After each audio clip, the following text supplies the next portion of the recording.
udda intressen då och fastna för epor på äldre då? Ja, det är det. Men jag gillar de här. Jag gillar det här stuket på de här gamla grejerna. Så att det är ingenting jag kommer att åka i, eller, men de får bevaras, de får stå.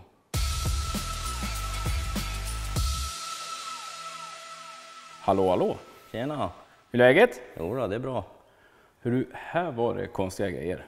Ja, det finns lite annorlunda grejer här. Men var kommer det här intresset ifrån? Nej, jag åkte mycket duett själv när jag var i den där åldern. Hade väl några duetter då redan. Och sen när ungarna kom upp i den där åldern, då fick jag ju för mig att de ska ha duett att åka i. Så tittade vi ut en sån, och så började det. Sen fortsatte med att vi började titta efter liknande grejer. Och att det var ju roligt att hålla på och rusta och göra ordning de här gamla kulturarverna som jag kallar det. Ja, så har det fortsatt. 1 blev 2 och 2 blev 3 och... Ja, nu är vi uppe i 5. Men jag tror det räcker här nu, för nu är garaget fullt. Nu ska de här göras i ordning, klara. Men kör ni någonting med dem då? Ja, vi kör lite grann med dem på somrarna, en del av dem. De som är besiktade i varje fall. De är inga vinter-eper direkt, så att de kommer komma ut när det är fint väder. Ja, det är gamla bilsport från 80-talet. Jag sitter och plöjer igenom och tittar var det byggdes på den tiden. Så det är här jag hittar de här gamla eperna. Jag har ju även tittat på gamla annonser. Alla har ju inte varit reportage om, men jag har hittat några roliga och fått tag i dem som det varit reportage. Nej, så här har man gjort någon timme med att bläddra. Jag har koll på de flesta eperna från 80-talet i varje fall. Vad var det första du köpte då? Ja, men det var den här gula traktorn som står där borta. Den var vi uppe och hämtade i Sundsvall en snöig vinterdag. Och den var ju obesiktad, så den har jag fått gjort ordning då och besikta igen. Och lacka om då gjorde vi. Ja, men den var ganska nedgången faktiskt. Den har ju varit epa så många år och den har ju rullat hela tiden, vad jag förstår. Så att det är klart det är slitet. Den är ju byggd på 80-talet av Torbjörn Sandberg. Ja, men den här var mycket spackelsprickor på, ja, allmänt risig faktiskt. Så den har vi gjort ordning igen och fått den igenom besiktningen. Inte allt för enkelt eftersom det är så låga rutor på den och det gillar de inte riktigt. Men det har vi fått till nu. Och den har ju alltid varit gul, så det ville vi att den skulle fortsätta vara. Den är ju känd, den kallas ju för gulan den här. Den här känner de flesta igen som har sett alla gamla A-traktorer. Ja, men jag gillar de här så här riktigt ombyggda med taksänkningar, sanktionerade. Skyport måste man ju ha i, så man får in lite luft i dem. Ja, det är tufft. Det är det jag gillar med de här. Och stora bakdäck ska det vara. Jajamän.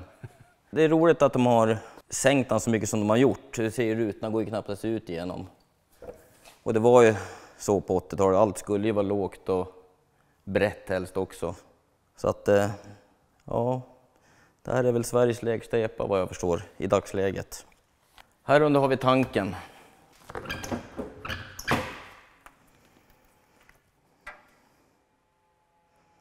I tanken så är det baslådan. Och sen är det, där är väl flaket för att få den genom besiktningen.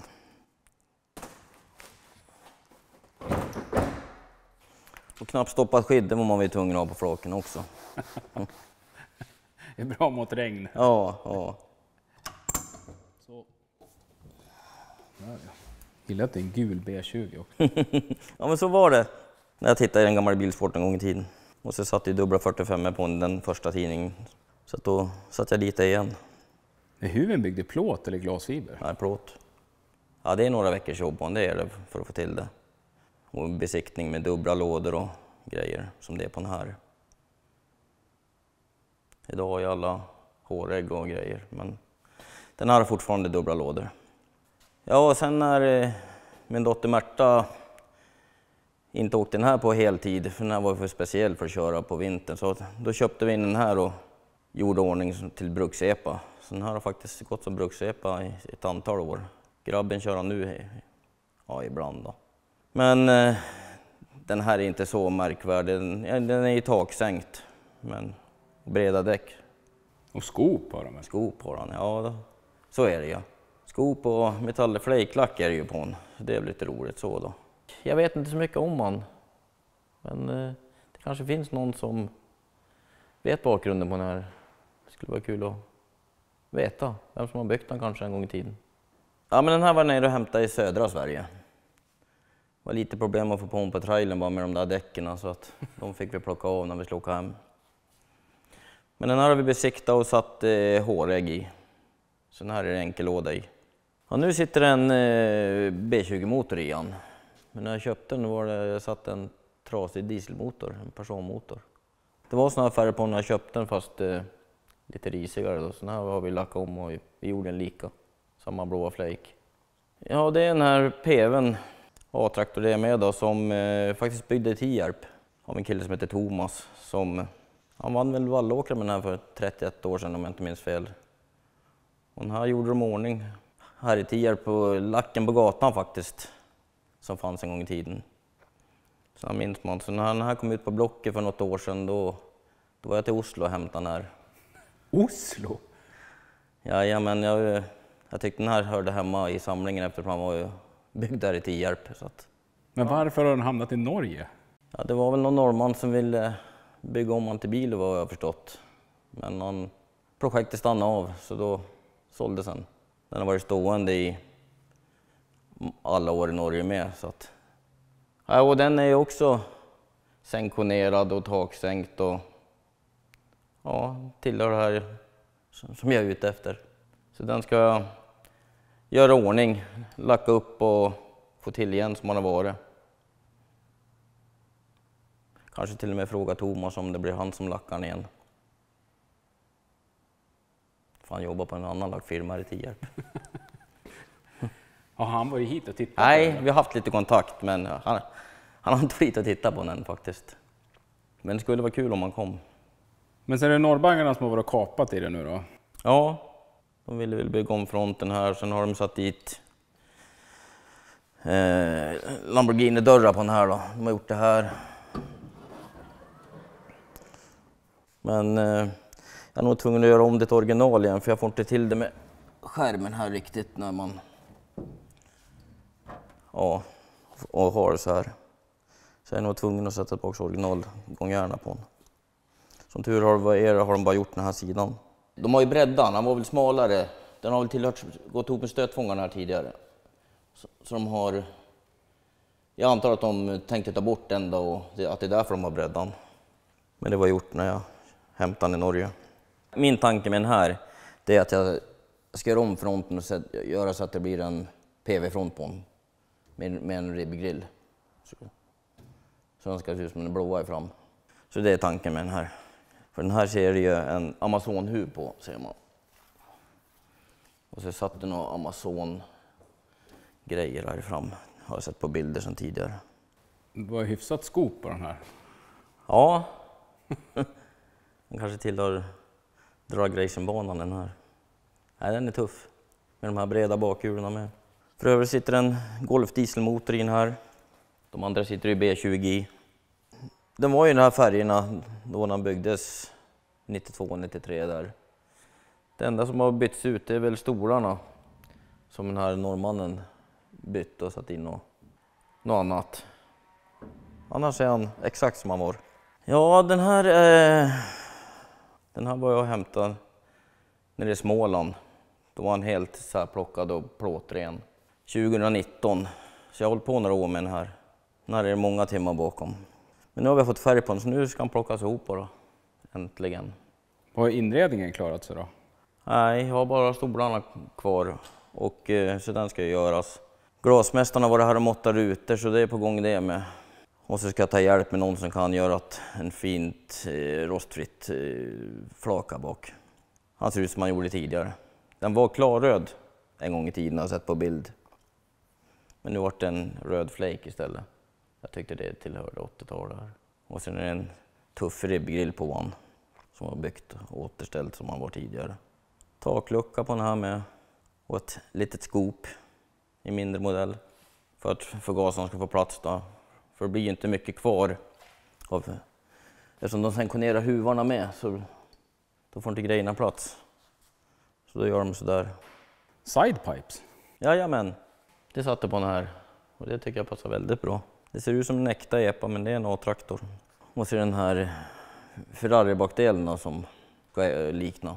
De har väl påbörjat någon renovering en gång i tiden så de hade slipat bort allt spackel på honom så han var helt plåtren. Så att det var bara att börja om och spackla upp han igen och det blir rätt mycket eftersom de har ju sänkt dörrarna och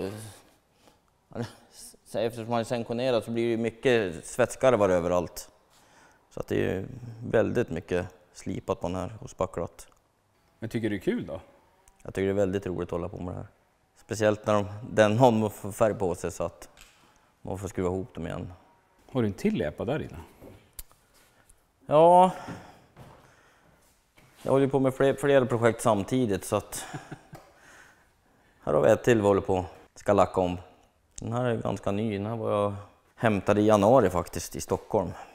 Jag har kämpat i 5 år för att få köpa den här. Var han svårflörtad?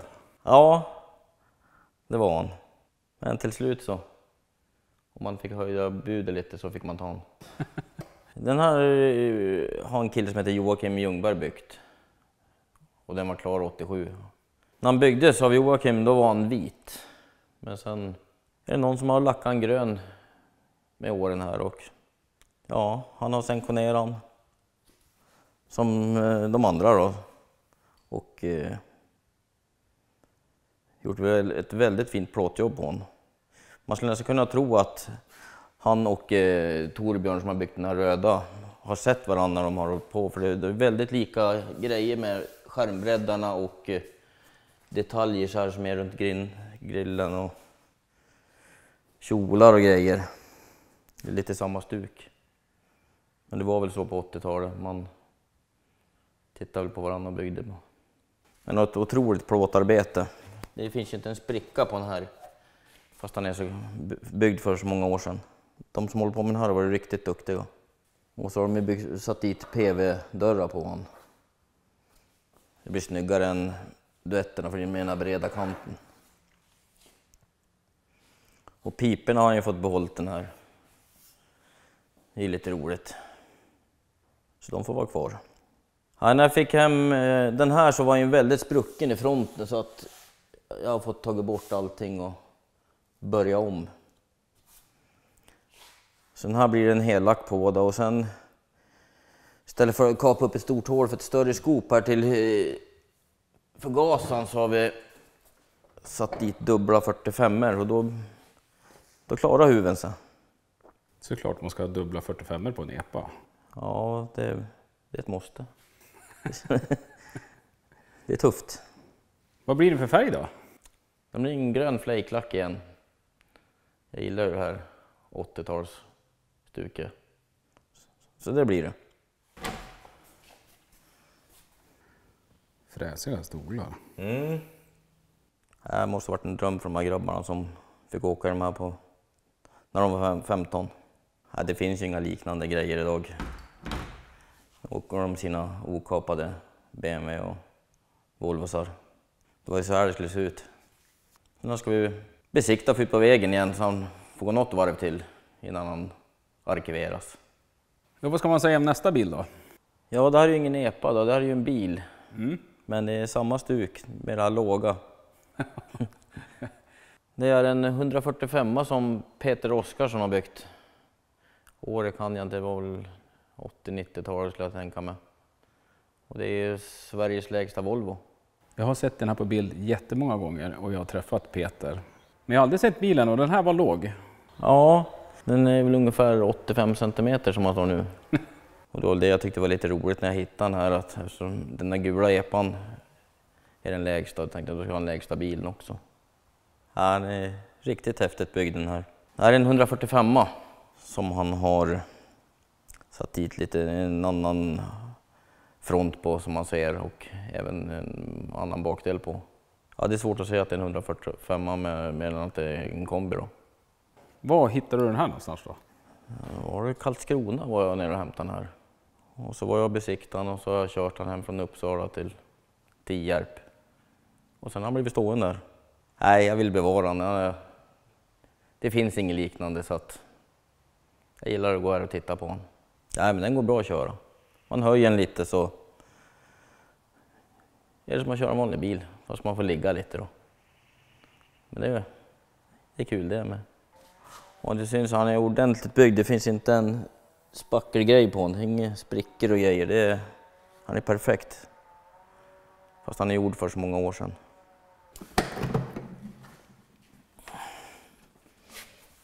Och ett litet utrymme finns det ju. Nej, gumman vill inte följa med och ut och handla in här. Jag kan tyvärr inte visa alla finesser på honom för att när jag backade in här så var det någonting som gick sönder så att dörrar och höja bilen och öppnar huv och allting går på det där systemet. Jag har inte tagit tag i det bara. Men en annan gång ska jag visa.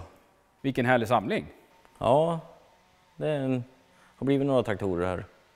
Och vad är planen nu då? Ja, jag ska väl plocka ihop den här röda färdigt så den blir klar någon gång. Och den gröna ska lackas. Det är väl det som står på tur nu. Sen är det PV:n jag ska hoppa på. Få till en ny front och en ny lack på den. Jag har ju barn i åldern som kör epa så att jag hoppas de vill använda dem. Sen får man se. Sen är väl tanken här att jag ska fixa till Oskarssons Volvo här så att den får luftas lite också. Jag ska fixa till den så att den kör duglig igen. Jag får försöka åka på någon träff och så folk får se vilket fantastiskt bygge han har gjort. Jag hoppas jag ser någon av de här ute på någon träff sen då. Det ska vi se till. Hej på det! Hej då!